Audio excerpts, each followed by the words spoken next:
کبھی ابھی 1 مہینہ ہو گیا میں دعا مانگ رہا ہوں قبول نہیں ہو رہی، نا امید نہیں ہوا کرتے۔ لگے رہو، پتہ نہیں اس پر پھل کب لگے گا مگر لگے گا ضرور۔ کس وقت میں فیصلہ ہو جائے اس کو اللہ جانتا ہے، نہ میں جانتا نہ آپ جانتے، اور کس کو اللہ تعالیٰ اس کی کس ادا پر کامل بنا دے، اونچا مقام دے دے، اس کی رحمت عجیب انداز کی ہوتی ہے۔ حضرت جنید بغدادی رحمۃ اللہ علیہ نام سنتے ہیں نا، کتنا بڑا عالم ہے، کتنا بڑا بزرگ ہے۔ جگہ جگہ بیانوں میں آپ سنتے ہوں گے حضرت جنید بغدادی کا فتویٰ، حضرت جنید بغدادی کا فرمان۔ پہلوان تھے ایک زمانے، مشہور پہلوان، ان کے برابر کا کوئی پہلوان نہیں جو ان سے کشتی لڑ سکے، سرکاری پہلوان جنید، حضرت جنید نہیں تھے اس وقت، جنید۔ اب اتنے بڑے نامور پہلوان سے ایک پتلے دبلے سے آدمی نے آ کے ہاتھ ملا دیا کشتی لڑنے کا۔ لوگوں کو تعجب ہو رہا ہے، یہ بڈھا مرے گا کیا بھائی، جنید سے ہاتھ ملائے کشتی کے؟ بڑی حیرت ہوئی لوگوں کو۔ اب جب وہ تیار ہو کے کشتی کے میدان میں، جس کو اکھاڑا کہتے ہیں، جب پہنچے، اب جنید نے چاہا اس کو اٹھا کے پٹکوں، وہ کہتا ہے جنید، وہ بڈھا کہتا ہے پہلوان جنید تو تو بڑا پہلوان ہے، میں فاقے سے ہوں، میں نے کئی دن سے کھانا نہیں کھایا، بھوکا ہوں، اور حضور اقدس صلی اللہ علیہ وسلم کی آل سے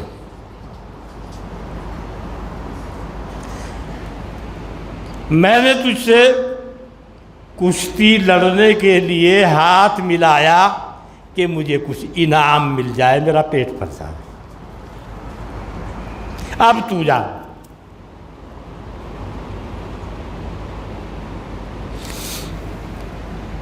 جنید نے کہا ارے کچھ تو ہاتھ پیر ہلا۔ اب وہ بیچارے میں ہاتھ پیر ہلانے کی بھی سکت اور طاقت نہیں ہے، جنید خود ہی اسے اپنے اوپر لے کے الٹے پڑ گئے، ہار گئے اس کے سامنے۔ سمجھ گئے ہوں گے، جنید ہی نے اسے پکڑ کے اپنے اوپر ڈال کے الٹے لیٹ گئے، جنید ہار گئے، انعام مل گیا اس بیچارے کو۔ اچھا بھائی کتنا تکڑا پہلوان ہے بھائی، جنید بغدادی کو ہرا دیا اس نے، انعام ملا۔ رات کو خواب میں دیکھتا ہی جنید صاحب حضرت جناب نبی اکرم صلی اللہ علیہ وسلم خواب میں تشریف لاتے اور فرماتے ہیں جنید تم نے میری نسبت اور میری رشتہ داری کا خیال رکھا،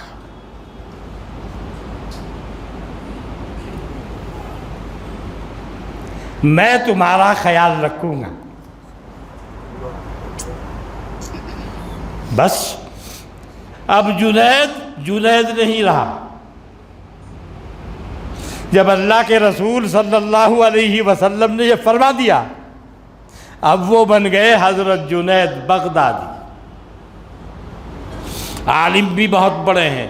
ان کا یہ واقعہ حضرت شیخ فرید الدین عطار رحمۃ اللہ علیہ نے اپنی کتاب تذکرۃ الاولیاء میں حضرت جنید بغدادی کے حالات میں لکھا ہے۔ کتاب اصل فارسی زبان میں ہے، انہی کی ہے پند نامہ فارسی میں اشعار میں، انہی کی ہے بغیر اشعار کے نثر میں تذکرۃ الاولیاء، اس میں یہ واقعہ انہوں نے نقل کیا ہے۔ تذکرۃ الاولیاء اتنی موٹی کتاب ہے، بہت سارے بزرگوں کے واقعات اس میں لکھے ہوئے ہیں۔ تو بھائی اللہ کی رحمت کس وقت میں بندے کی طرف متوجہ ہو جائے کچھ پتہ نہیں، اور وہ چاہے بڑے بڑے بزرگوں سے خنزیر چروا دے۔ اگر حضرت شیخ الحدیث مولانا زکریا صاحب رحمۃ اللہ علیہ کی کتاب دیکھی ہوگی تو شیخ ابو عبداللہ اندلسی کا واقعہ بھی وہ دیکھنے میں آیا ہوگا۔ اتنا بڑا بزرگ شبلی اور نعمانی کے زمانے، شبلی کے زمانے میں اور جنید کے زمانے میں ابو عبداللہ اندلسی بہت بڑا عالم، بہت بڑا، بس امتحان تھا، اللہ نے خنزیر چروا دی۔ دیکھو اس کی قدرت۔ اور پھر ایک دن شبلی آ گئے ملنے کے لیے، دیکھا خنزیر چرا رہا ہے۔ وہ دیکھ کے بڑے، پھر وہ جب چلے گئے پھر کیا حالت ہوئی ان کے اوپر، وہ رو پڑے اللہ کے سامنے۔ شیخ ابو عبداللہ اندلسی جب اللہ کے سامنے روئے، پھر وہ شبلی نے دیکھا وہ جا رہے تھے کہ اس کے آگے نہر میں سے غسل کر کے اور بالکل بشاش بشاش بہت نورانی چہرے کے ساتھ شیخ ابو عبداللہ اندلسی نکل رہے ہیں۔ اللہ نے پھر پہنچا دیا اسی مقام پر، لیکن درمیان میں خنزیر تک چروا دیے تھے۔